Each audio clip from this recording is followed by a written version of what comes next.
मोदी सरकार में केंद्रीय मंत्री बनने के बाद पहली बार मध्य प्रदेश पहुंचे नागरिक उड्डयन मंत्री ज्योतिरादित्य सिंधिया 3 दिवसीय मालवा निमाड़ दौरे पर हैं।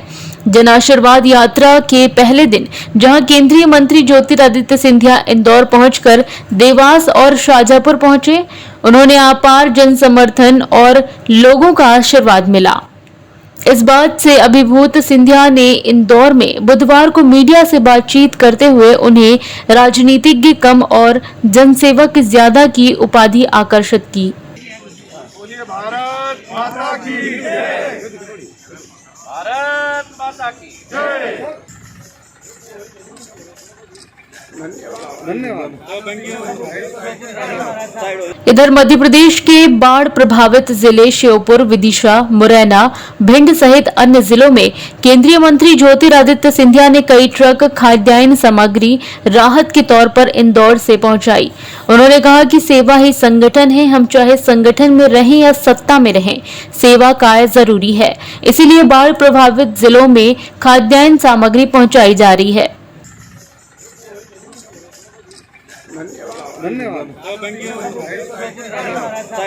वहीं इस मौके पे इंदौर कलेक्टर मनीष सिंह, निगम आयुक्त प्रतिभा पाल, नगर अध्यक्ष गौरव रणदीवे व मंत्री तुलसी सिलावट मौजूद रहे।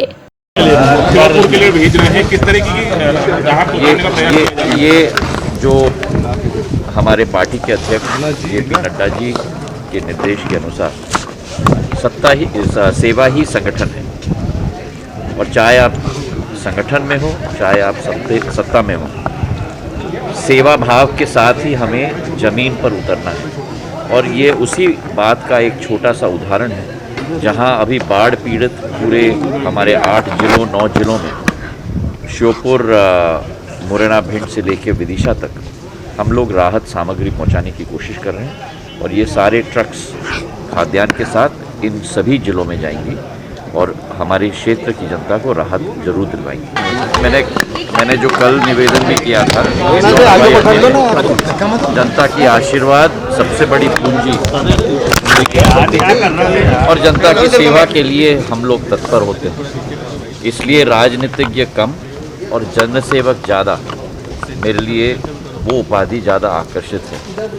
और जनसेवा के रास्ते पे अगर हम निकले हैं तो जनता का आशीर्वाद प्राप्त करना ये सबसे बड़ी पूंजी होती है ज़िंदगी में।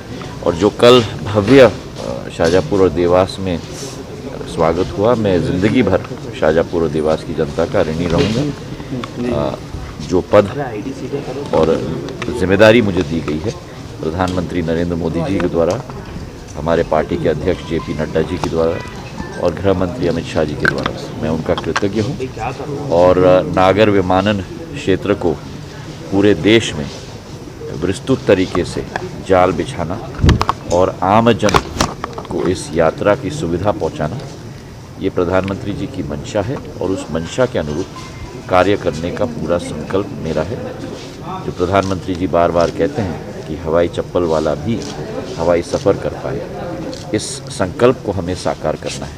और भारत में वो क्षमता है, जैसे हम देख रहे हैं और अनुभव कर रहे हैं पिछले 1 महीने में, जो नए रूट्स शुरू की गई हैं, पिछले 4 सालों में जो नए हवाई अड्डे शुरू किए गए हैं, जो द्वितीय विश्व युद्ध के बाद नागर विमानन के मानचित्र से उड़ाई गई थी, दोबारा स्थापित हो गई हैं। और आज उन छोटे छोटे शहरों से, झरसुगुड़ा हो, उड़ीसा का रूपसी हो आसाम में, इन छोटे छोटे शहरों में भी करीब 140 से 170 फ्लाइट्स प्रति माह निकल रही हैं। तो हमारा पूरा विश्वास है कि आने वाले दशक में भारतीय नागरिक हवाई सेवा से ही यात्रा करना चाहेगा और इसका एक जाल पूरे देश में बिछाना होगा। Bureau report, JSR times. ताज़ा खबरों के लिए सब्सक्राइब करें JSR टाइम्स और साथ ही नोटिफिकेशन पाने के लिए बेल आइकन को दबाएं।